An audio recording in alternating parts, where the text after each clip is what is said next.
ఇది కంప్యూటర్ కాలము. కంప్యూటర్ జ్ఞానముతో ఉంటున్న ప్రియ విశ్వాసులారా, నీవు 70 ఏండ్లే బ్రతుకుతావని నీకు తెలుసు. మహా అయితే 80 ఏళ్ళ కన్నా ఎక్కువ బ్రతకవని తెలుసు. కానీ మరణిస్తాము.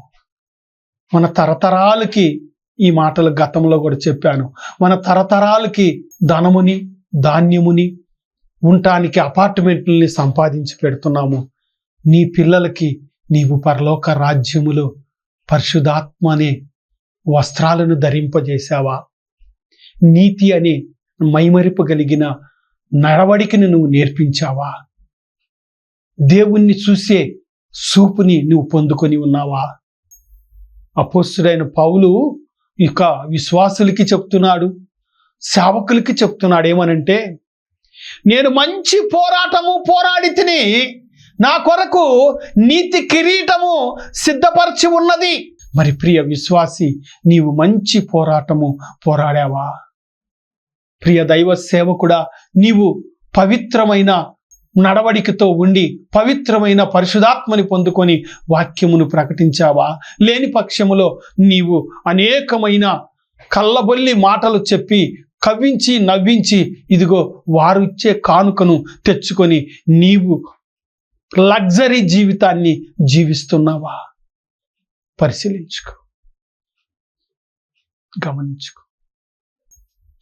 చూడండి ప్రియమైన వారులారా, మనము నిత్యము నిత్య రాజ్యానికి వారసులమై జీవిస్తున్నావా? అలాగే నీకు దేవుడు ప్రేమించి నిన్ను సేవకు పిలుచుకొని సేవ వాగ్దానము, సేవ అభిషేకము నీకిచ్చి సంఘమని బిడ్డలు నీకు ఇచ్చినప్పుడు వారికి పరిశుద్ధాత్మని వాక్యముని ప్రకటించుతున్నావా? దేవుని ఆత్మని నీవు పొందుకున్న ఆత్మతో నీవు ప్రకటిస్తున్నావా వాక్యముని? ప్రియ దైవ సేవకుడా, రేపు తీర్పున్నదని నీ నోటితో నువ్వు చెప్తున్నావు. మరి నీవు పరిశుద్ధాత్మని ధరింపచేసుకొని ఉంటున్నావా? నీ హృదయాన్ని పరిశీలించుకో. నీ బిడ్డలకి ఆస్తిని సంపాదిస్తున్నావు. మరి దేవుడు అప్పచెప్పిన నీ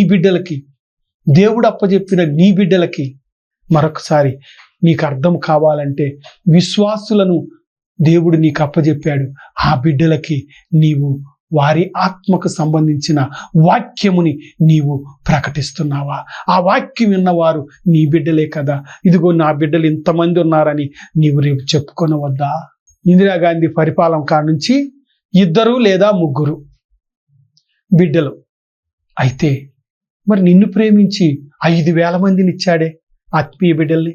మరి వారికి ఆత్మీయ ఆహారమని నువ్వు పెడుతున్నావా? గమనించు. నీ శరీరానికి సంబంధించిన బిడ్డలకు నువ్వు ఎంతో భయము భక్తి కలిగి పెంచుకుంటున్నావే. మరి నీ బిడ్డలు 5,000 మందిని అప్పచెప్పాడు కదా నీకు. ఒక పాస్టర్ గారు అంటండి, ₹1,00,000 కానుక ఇచ్చేవారినేమో ఏసీలో కూర్చోబెడుతున్నాడంట.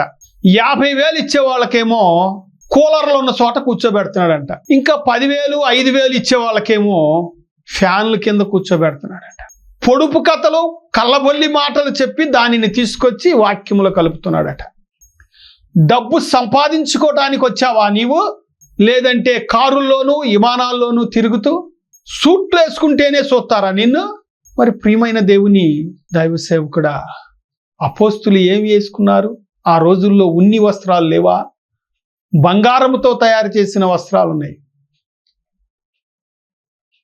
ప్రభువైన యేసుక్రీస్తు రాజవస్త్రాన్ని ధరించుకున్నాడు మరణించేటప్పుడు. ఆ వస్త్రాల కోసము ఆయన ఆశ పడలేదు, అది తీసుకొని వెళ్ళిపోయారు. ప్రియమైన వారులారా, ఆలోచించండి. కొంతమంది దైవ సేవకులు సూట్ లేకుండా అక్కడ రావట్లా, సూట్లు లేకుండా రావట్లా. మరి ఏసన్న గారు ఏం వేసుకున్నారు? సాధు సుందర్ సింగ్ గారు ఏం బట్టలు వేసుకున్నాడు? చూడండి ప్రియమైన వారులారా, బక్సింగ్ గారు అయితే తన వయసును బట్టి చలికి తట్టుకోలేక కోట్ వేసుకునేవాడట. ఈ రోజుల్లో చాలా మంది వీళ్ళు ముందు వస్త్రధారణ కెమెరా ముందు కనపడాలని రకరకాలైన వస్త్రాలు, గంటకు ఒక వస్త్రం వేస్తున్నారు వీళ్ళు. ఇదే సినిమా షూటింగా? ఇదే సినిమా షూటింగ్ అయ్యా? సినిమా షూటింగ్ తీయటానికి వచ్చారా? మా పిల్లలు, ఇక్కడ ఉన్న పిల్లలు సోటు వేసుకోమంటారు. మా పిల్లలే వీళ్ళు సూట్ వేసుకోమంటారు. సూట్ వేసుకోండి అయ్య గారు, ఈ కోట వేసుకోండి, ఆ కోట అవసరం లేదు.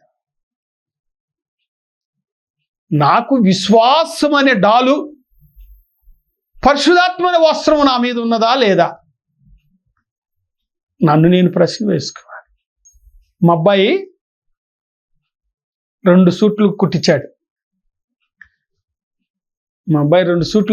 నాకు. అన్నా వేసుకొని వెళ్ళు ఇక్కడి నుంచి అంటాడు. అవసరం లేదు, నా పుట్టినరోజుకు ఒకసారి వేసుకున్న అంతే. వస్త్రాలను ప్రజలకు చూపిస్తానికి సినిమా యాక్టర్లు అంటే సినిమా యాక్టర్లు చూపిస్తారు. పరిశుద్ధాత్మని వస్త్రాన్ని నీవు ధరించుకో. నీ బిడ్డలకి పరిశుద్ధాత్మని వస్త్రాన్ని ధరింపచ్చు. అది నీవు కోరుకో. నీ బిడ్డలకి ఆ వస్త్రాన్ని, అటు వస్త్రాన్ని నీవు నీ బిడ్డలకు సహాయం చేయమని కోరుచున్నాను. ప్రియమైన వారులారా, వస్త్రాన్ని, పరిశుద్ధాత్మ వస్త్రాన్ని, ఆర్భాటముని నువ్వు సంపాదించుకో. ఈ లోక వస్త్రం వద్దు. ఈ లోక వస్త్రం శాశ్వతం కాదు. దయచేసి అలంకారాన్ని ప్రేమించవద్దు. జసంతరావు గారు, పాస్టర్ గారు, గిరిపురం గాస్పల్ అసోసియేషన్ పాలు, ఆయన ఆ రోజుల్లోనే, ఆయన కూడా ఏ రోజు కూడా 5 రోజుల మీటింగ్ అప్పుడు ఆ స్టేజీ మీద నిలబడేటప్పుడు ఉత్త కోట్ వేసుకునేవాడు. ఎందుకని అంటే నైట్ పిడబ్ల్యూడి గ్రౌండ్లో చలిగాలి వస్తుందని. లెక్చరర్ ఆయన. అటువంటి పెద్ద పెద్ద వాళ్ళే, దైవజనులే వస్త్రధారణను ప్రేమించాల, అలంకారాన్ని ప్రేమించాల. ప్రియ దైవ సేవకులారా, మీరు అలాగొద్దు. అలాగే ప్రియ విశ్వాసులారా, మీకు దేవుడిచ్చిన వస్త్రాలను ధరింప చేసుకొని మీ ఆర్భాటాన్ని చూపించటానికి మీరు ఆలయానికి అంగులతోనూ ఆర్భాటంలోనూ రావద్దు.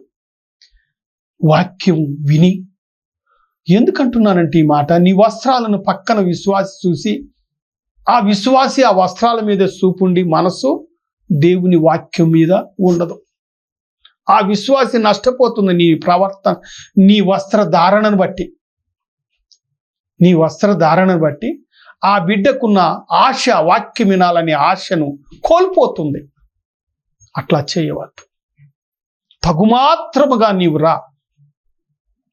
నిన్ను వలే నీవు కూడా వింటున్నావు. అసలు వాక్యము జ్ఞాపకం చేసుకో, అది గమనించుకోమని కోరుచు మనం ముందుకు వెళదాం. చూడండి ప్రియమైన దేవుని బిడ్డలారా, ఇంకొక వాక్యం చూసుకుందాం. ప్రకటన గ్రంథము 2వ అధ్యాయము వాక్యము 7వ వాక్యము. అదిగో చూడండి ప్రియమైన వారులారా, చెవిగలవాడు ఆత్మ సంగములతో ఆత్మ చెబుతున్న మాట సంఘములో ఉన్న వారికి ఎవరికట? ప్రియ దైవ సేవకుడా, చదువమ్మా ఈ మాట. చెవిగలవాడు అదిగో చూడండి, ఆత్మ సంగములతో చెబుతున్న మాట వినుగాక. జయించువానికి అదిగో చూడండి, దేవుని పరదేశులో ఉన్న జీవవృక్ష ఫలము. అదిగో చూడండి, జీవవృక్ష ఫలముని నీవు భుజించుతున్నావా? జీవవృక్ష ఫలములు నీ విశ్వాసులకు నీవు సిద్ధపరిచి పెడుతున్నావా? ఎలా ఉంటున్నావు? జీవవృక్ష ఫలము, జీవించే వాక్యము అనగా ఆ వాక్యము జీవవృక్ష ఫలానికి సాదృశ్యంగా చూపించాడు. ఎక్కడ జీవించాలి? పరలోక రాజ్యములో. లేదా ఇంకొక మాట చెప్తాను, దేవుని రెండో రాకడ ఉన్నది కదా, ఆ రెండో రాకడ జరిగిపోయిన తర్వాత 1000 ఏండ్ల పరిపాలన ఉన్నది కదా ప్రియ దేవుని బిడ్డలారా. ఆ 1000 ఏండ్ల పరిపాలన అంటాం కదా, ఆ పరిపాలన ఎవరు చేస్తారు? ప్రభు అయిన యేసుక్రీస్తు చేస్తాడు. రాజుగాను రారాజుగాను వచ్చి 24 మంది పెద్దలు 12 మంది గోత్రాలను చూసుకుంటూ ఉంటారు. అదుగో 1000 ఏండ్ల పరిపాలనలో నీవు జీవవృక్ష ఫలమును భుజించి ఆ పరిపాలనలో నీవు నా దేవుడు అంటున్నావు కదా, ప్రభు అయిన యేసుక్రీస్తుని నా రాజు అంటున్నావు కదా, మరి ఆయన్ని చూసే అంత పవిత్రమైన నడవడిక కలిగి నీవు ఆయన రాజ్యములో నీవు జీవింపగోరుస్తున్నావా, లేకపోతే నరకములోనికి వెళ్ళాలని చూస్తున్నావా?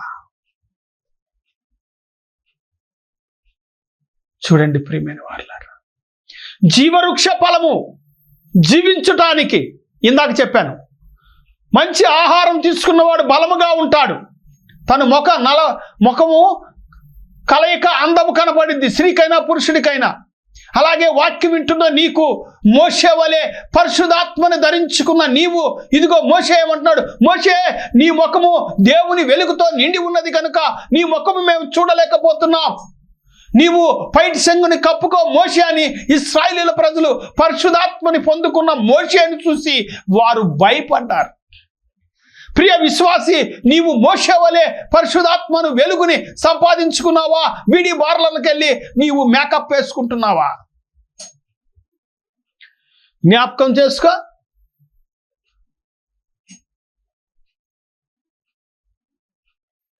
ఆలోచించు.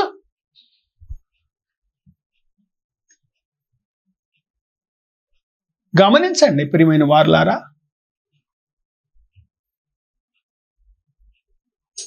ఒక పెద్ద సంఘానికి వెళ్ళాను నేను. నన్ను పిలిచారు. వాళ్ళు ముందే ఏమన్నారంటే, అయ్యా మేము కానుకలేమేమో, మంచి భోజనం పెడతాం, అవకాశం ఉంటే ప్రార్థన చేయటానికి అవకాశం ఇస్తాం, లేదు ఇంకా ఏదైనా అవకాశం ఉంటే నీవు చిన్న సాక్ష్యం చెప్పటానికి అవకాశం ఇస్తాం అని పిలిచారు. నాకు కానుకలు ఏమీ అవసరం లేదు, నేను వస్తాను అని వెళ్ళాను. వెళితే ప్రియమైన వారులారా, విశ్వాసులకి కోపం వచ్చిద్దేమో, నన్ను దయతో క్షమించండి. మరొకసారి చెప్తున్నాను, ఈ మాట అంటే మీకు కోపం వచ్చిద్దేమో, దయతో నన్ను క్షమించండి. వారు ఎలా వచ్చారయ్యా అంటే, చాలా విశ్వాసులు, చాలామంది సినిమా షూటింగ్కి మేకప్ వేసుకున్నట్టుగా వచ్చారు జనం. కొంత 3 మంది వాళ్ళే ఉన్నారు.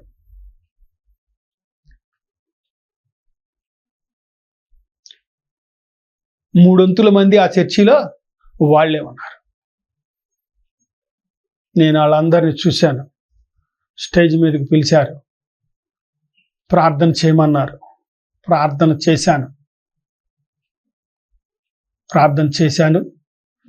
వందనాలు చెప్పాను, వచ్చేసాను. ఇక మళ్ళీ నేను ఆ ఏరియాలో నేను లేను, బయటకు వచ్చాను, ఆటో ఎక్కి మా ఇంటికి వచ్చేసాను. ఎందుకు నాకు ఉండబుద్ధి కాలేదు అక్కడ. నీవు అలంకరణను ప్రేమిస్తున్నావు, శరీరాన్ని ప్రేమిస్తున్నావు, దేవుని వాక్యాన్ని ప్రేమించట్లేదు. దేవుని వాక్యము నీ హృదయంలో లేదు, దేవుని వాక్యము నీ మనసులో లేదు, దేవుని వాక్యము నీ ఆలోచనలో లేదు, దేవుని వాక్యమును కలిగిన మాటలు నీ పెదవుల్లో లేవు. నీ పెదవుల్లో దేవుని వాక్యం అని మాటలు లేవు, నీ నాలుక మీద లేదు, నీ హృదయములో అసలు లేదు.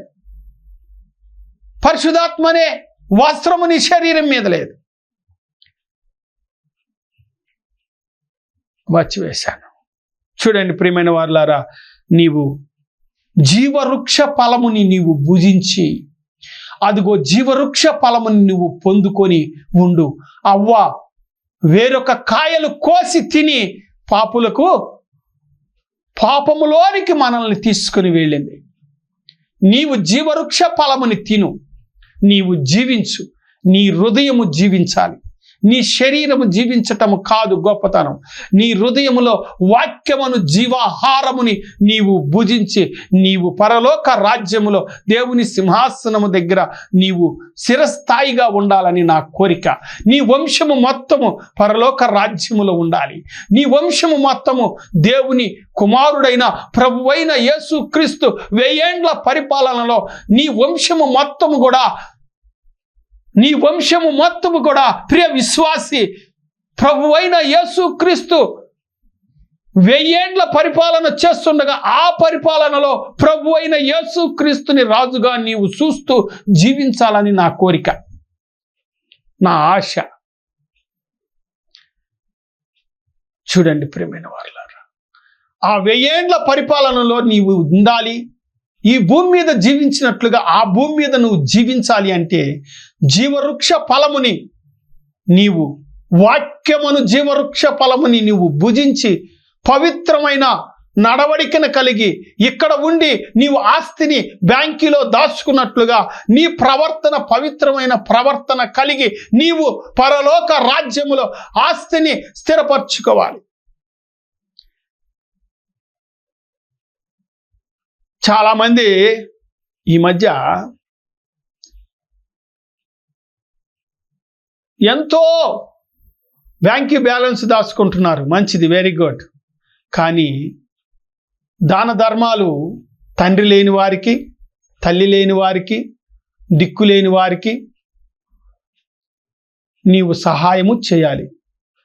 ఇతర దేశాల నుంచి ఎందుకు వస్తుందంటే పాస్టర్లకు ఫండ్స్ ఇండియాలో, ఆంధ్రప్రదేశ్లో ఎక్కువగా కూడా పేదవారు, ఇంకొకటి జనాభా ఎక్కువ, ఆ జనాభాలో బాగా పేదవారు ఎక్కువ, ఆహారంకి వారికి కొరత ఉంటుంది కనుక అని వారు రోజుకి ₹1 చొప్పున తీసి 30 రోజులు 30 రూపాయలు చొప్పున సంవత్సరానికి వారు దాచిపెట్టిన ₹360 ఏం చేస్తారయ్యా అంటే ఒక సంస్థ ద్వారాగా వారు కానుకిస్తే ఆ కానుకను ఇదిగో మన దేశానికి ఫండ్స్ రూపంలో వచ్చినప్పుడు ఆ ఫండ్స్ని అలా చేస్తారు. మరి నీవు దైవ సేవకుడు అయి ఉండి, దేవుని కుమారుడవు, దేవుని పనిచేసే సేవకుడు అయి ఉండి ఒక వ్యభిచారులకు, తాగుబోతులకు, తిరుగుబోతులకు నువ్వు సహాయము చేయవచ్చునా? చేయకూడదు. ఆ ఒక్క మాట కూడా చూసుకుందాం. చూడండి ప్రియమైన వారులారా, ఇదిగో లేవ్యకాండము 22వ అధ్యాయము 12వ వాక్యము. యజమాని కుమార్తె అన్యునికి ఇయ్యబడిన ఎడల, యాజకుని కుమార్తె అన్యునికి ఇయ్యబడిన ఎడల ఆమె ప్రతిష్ఠితమైనలో, అదిగో ప్రతిష్ఠిత అర్పణము తినకూడదు. ఎవరు? ఒక సేవకుని కూతురు ఒక అన్యుడికిచ్చి వివాహం చేసిన ఎడల ఆమె ఇదిగో పవిత్రమైన కానుకలు వేసిన కానుకల డబ్బాలో ఉన్న డబ్బులు, ప్రియ దైవ సేవకుడా నువ్వు వాడుకుంటున్నావు. నీ కూతురు అన్యుడిని వివాహం చేసుకున్న ఎడల ఆమెకు ఆ ధనములో పాలు లేవు, ఆ ధనములో ఆమెకి భాగము లేదు. మరి నువ్వు దైవ సేవకుడై ఉండి లోకస్తురాలికి, పక్క లోకస్తురాలికి ఇవ్వచ్చా? అర్థం చేసుకోండి. పక్క తాగుబోతుకి ఇవ్వచ్చా? అభిషేకించబడిన ధనం అండి. ఆ డబ్బాలో ఎప్పుడైతే కానుకల పెట్టెలు వేస్తారో ఎమ్మటినే అభిషేకించబడింది. ఆ కానుకల పెట్టెలో వేసేవాళ్ళు ఎటువంటి వాళ్ళు? ఆ ధనము ఆశీర్వదింపబడిద్ది అంటే కష్టార్జితం ఆశీర్వదింపబడిద్ది. లంచంతో తీసుకున్న డబ్బులు తీసుకొచ్చి కానుకల పెట్టెలు ఎత్తే అది నీకు ఆశీర్వాదం కాదు. కష్టపడిన సంపాదన. అందుకని ఏమన్నాడు? భేద యదవరాలు ఆమెకున్న దాంట్లో 2 కాసులు వేసింది. ఆమెకు పరలోక రాజ్యములో ధనము సమకూర్చబడింది. ఆ ధనము సంపాదించుకుంటున్నావా? నీకు పరలోక రాజ్యములో ఉండే ధనముని నువ్వు సంపాదించుకుంటున్నావా? ఈ భూమి మీద ప్రియ క్రైస్తవులు చాలా మంది బ్లాక్ మనీ దాచుకుంటున్నారు, లంచాలు తీసుకుంటున్నారు. ఎవరే వీళ్ళంటే క్రైస్తవులే. బ్లాక్ మనీ ఉంటుంది, అలాగే లంచాలు తీసుకొని ఆ డబ్బుతో నీ బిడ్డలు పాడవుతున్నారు, నువ్వు పాడవుతున్నావు. అక్రమైన సంపాదన అక్కడికి రాక నష్టపోతున్నావు. పవిత్రమైన సంపాదన నీకు ఎప్పుడు కూడా నిలబడుద్ది, అది ఎప్పుడు కూడా అక్కడికి ఉపయోగపడుద్ది. ఇక్కడేమంటున్నాడు? నిదానంగా మరొకసారి చదువమ్మా ఈ మాటని. యాజకుని కుమార్తె అన్యునికి ఇయ్యబడిన ఎడల ఆమె ప్రతిష్ఠితమైన వాటిలో అదిగోండి. ఎందుకని? ఈ ఆహారము పవిత్రమైన ఆహారము. విశ్వాసులు కష్టపడి చెమట వచ్చి, నా అనుభవంలో చెప్తాను, ఆ డబ్బులు వాసన చూస్తే చెమట కంపు కొడతాయి. నా అనుభవం అది. అంత పవిత్రమైన కానుకను తీసుకొని వచ్చి ఇచ్చినప్పుడు, ఆ ఫాస్టర్ చేత్తో పట్టుకొని ప్రార్థన చేసినప్పుడు, ఆ ప్రార్థన దేవుడు ఆలకించి వారికి ఆశీర్వాదం ఇస్తాడు. లంచాలతో తీసుకున్న డబ్బు తీసుకొచ్చి పాస్టర్కి ఇచ్చి ప్రార్థన చేపించుకుంటే, పాస్టర్ తీసుకున్నా ప్రార్థన చేసినా అది ఆశీర్వాదం ఉండదు. అన్యునికిచ్చిన అమ్మాయి పవిత్రమైన ధన సంపదలో, అలాగే పవిత్రమైన ఆహార పదార్థాలలో వారికి పాలు లేవు అన్నాడు. అట్లాగే ప్రియమైన వారులారా, మరి మనకి పాలు ఉంటున్నాయా? ఆలోచించాలి. అన్యునికి నీ కూతుర్ని ఇచ్చి వివాహము చేయవద్దు ప్రియ దైవ సేవకుడా. అలాగే ప్రియ విశ్వాసులారా, నీవు కుమార్తె బాప్తిసం పొంది నీ కుమార్తె సంఘములో ఒక గొప్ప విశ్వాసిగా స్థిరపడి, ఆ విశ్వాసిని తీసుకొని వెళ్ళి నీవు సాఫ్ట్వేర్ సంబంధం వచ్చిందని అన్యునికిచ్చి వివాహము చేయవద్దు. అన్యుడు ఎవడో అంటే క్రైస్తవుడే. వీడి లక్షణాలన్నీ హిందూ లక్షణాలే. ఈ ప్రవర్తన అంతా హిందూ ప్రవర్తనే. పక్క విగ్రహారాధన ప్రవర్తనతో ఉన్న వాడికి నీ కుమార్తెను ఇచ్చి వివాహము చేయవద్దు. ప్రియ దైవ సేవకుడా, సాఫ్ట్వేర్ ఇంజనీర్ దొరికాడు కదా అని మారు మనసు లేని విశ్వాసికి నీ బిడ్డని ఇవ్వద్దు. మారు మనసు లేని విశ్వాసికి నీ బిడ్డని ఇవ్వద్దు. మారు మనసు లేని విశ్వాసిని నీ కోడలిగా చేసుకొనవద్దు. ఆమెలో ఆత్మీయ జీవితం ఎంతవరకు ఉన్నదో పరిశీలించు. ఆత్మీయ ఆహారం ఎంతవరకు ఉన్నదో పరిశీలించు. నీవు సేవకుడు అయి ఉండి ఒక సేవకురాలుని నీ కోడలుగా తెచ్చుకో. నీవు సేవకుడు అయి ఉండి నీ కుమార్తెను ఒక సేవకుడికి సమర్పించుకున్న సేవకుడికి, ఇదిగో పిలుచుకోబడ్డ సేవకుడికి నీ కుమార్తెని ఇవ్వు. నీకు ఆలయములో వచ్చిన కానుకలను తీసుకొని వచ్చి, లేదా కృతజ్ఞత కానుక నీ చేతికి ఇచ్చినప్పుడు ఆ కృతజ్ఞత కానుకను నీవు లోకస్సులకు ఇవ్వవద్దు అని దేవుని పేరిట కోరుకుంటూ ఒక చిన్న మాట చెప్పి నేను ముగిస్తాను. ఈ మెసేజ్కి రావటానికి ఒక పాస్టర్ గారికి ఫోన్ చేశాను. ఫోన్ చేస్తే అతను అన్నాడు, నెలాఖరు వచ్చేసిందండి, నా దగ్గర ఏమీ డబ్బులు లేవు అన్నాడు. సర్లే అనేసి మెలకుండా ఉన్నాను. ఇంకో పాస్టర్ గారు నాకు ఫోన్ చేశాడు. ఫోన్ ఆపంగానే ఫోన్ చేసి, అన్నయ్య ఎప్పుడు బయలుదేరుతున్నావు అన్నాడు. అయ్యా రేపే గురువారం, రేపు వెళ్ళాలి అన్నా. రేపే గురువారం, రేపు వెళ్ళాలి అన్నా. ఫోన్పే చేశాను చూడన్నా అన్నాడు. ఇతను పాస్టరే.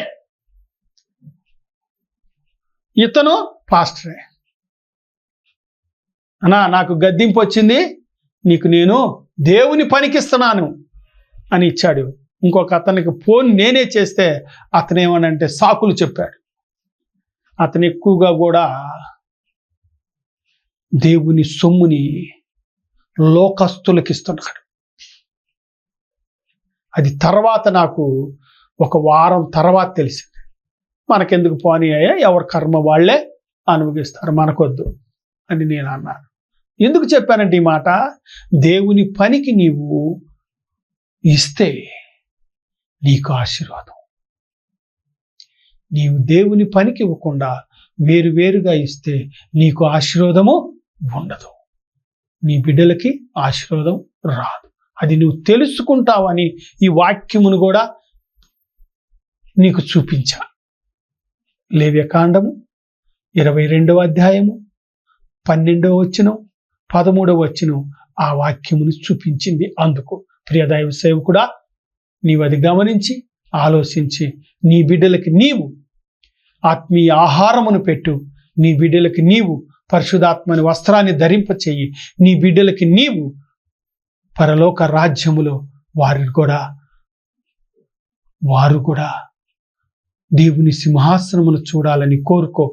అలాగే 1000 ఏండ్ల పరిపాలనలో, నీతి కలిగిన పరిపాలనలో, నిమిత్తమైన పరిపాలన కాక పవిత్రమైన పరిపాలన చేస్తున్న ప్రభువైన యేసు క్రీస్తు రాజ్యములో దయచేసి ప్రియ విశ్వాసులారా, ఆ రాజ్యములో, ఆ దేశములో ప్రభువైన యేసు క్రీస్తు సింహాసనం మీద ఆసీనుడైనప్పుడు ఇదిగో ఈ వాక్యం వింటున్న ప్రతి వారు చూడాలని కోరుకుంటూ, అలాగే ఈ వాక్యము దీవించబడును గాక ప్రార్థన చేసుకుందాం. మహోన్నతుడా, ప్రేమ కనికరం కలిగిన దేవా, నీకే వందనాలు, స్తుతులు, స్తోత్రాలు. ప్రభు, ఆత్మీయ ఆహారము భుజించి ప్రభువైన యేసు క్రీస్తు 1000 ఏండ్ల పరిపాలనలో వీరందరూ ఉండులాగున మీరే సహాయం చేయమని, మీరే దీవించమని, ఈ వాక్యము 2 భాగాలు వాక్యముని ఇంటున్న ప్రతి తండ్రిని దీవించమని, ప్రతి తల్లిని దీవించి మహిమ పొందమని, నీ కృపా దీవెనలు 30 60 100 వింటున్న ప్రతి తండ్రి మీద కుమ్మరించమని, ఈ దేశము శాశ్వతము కాక పవిత్రమైన దేశములో, శాశ్వతమైన రాజ్యములో దేవుని కుమారుడైన యేసు క్రీస్తు 2వ రాకడ 1000 ఏండ్ల పరిపాలనలో వీళ్ళందరూ స్థిరస్థాయిగా ఉండాలని కోరుకుంటూ దేవుడి వాక్య వర్తమానము దీవించి ఆశీర్వదింపబడును గాక. ఆమేన్. యేసు రక్తమే జయం, సిలువ రక్తమే జయం, యేసు రక్తమే సంపూర్ణ విజయం కలుగును గాక. ఆమేన్. ఆమేన్. ఈ కార్యక్రమానికి సహకరించుటకు, మీ కానుకలు పంపుటకు మా అకౌంట్ నంబర్ 427729059996. ఈ కార్యక్రమానికి సహకరించుటకు, మీ కానుకలు పంపుటకు మా అకౌంట్ నంబర్ 427729059996.